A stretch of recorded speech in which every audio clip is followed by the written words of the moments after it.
తెలంగాణలో ఒకటి మాత్రమే యాక్టివ్ కేస్ అయింది. కానీ ఇప్పటికే కడపలో అదేవిధంగా విశాఖపట్నంలో 2 యాక్టివ్ కేసులైనాయి. దీంతో ఒక్కసారిగా ప్రజలందరూ మరోసారి లాక్‌డౌన్ వస్తదా? మరోసారి పాత రోజులు వస్తాయంటూ కూడా ప్రతి ఒక్కరు భయపడుతున్నారు. కానీ అప్పటితో పోల్చుకుంటే ఇప్పుడొచ్చినటువంటి కరోనా వైరస్ ఏదైతే ఉందో అది చాలా వీక్‌గా ఉంది. ఈజీగా స్ప్రెడ్ అవుతున్నప్పటికీ అది మాత్రం వీక్‌గా ఉంది. డెత్ రేట్స్ నమోదయ్యే అవకాశం లేదంటూ కూడా ఒకవైపు వైద్య వర్గాల్లో చర్చ జరుగుతున్న పరిస్థితులైతే మనకు ఓవరాల్‌గా కనిపిస్తున్నాయి. మొత్తం మీద ఇప్పటికే గాంధీ హాస్పిటల్‌ని సిద్ధం చేశారు.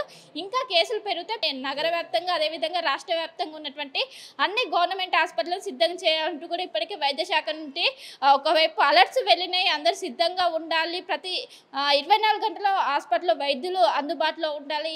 ఎవరు వచ్చినా కూడా వాళ్ళని అడ్మిట్ చేసుకొని ఖచ్చితంగా ట్రీట్మెంట్ ఇవ్వాలి.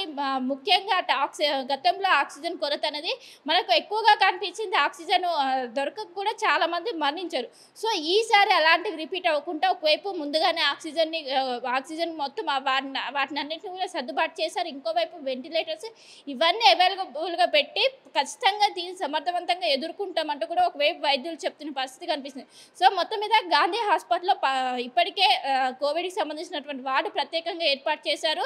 ఇంకోవైపు వైద్యులు మాత్రం ఖచ్చితంగా దీన్ని లైట్ తీసుకోవద్దు. ఖచ్చితంగా దీనికి సంబంధించినటువంటి సెల్ఫ్ కేర్ మాత్రం పాటించాలి. సోషల్ డిస్టెన్స్‌ని మెయింటైన్ చేయాలి.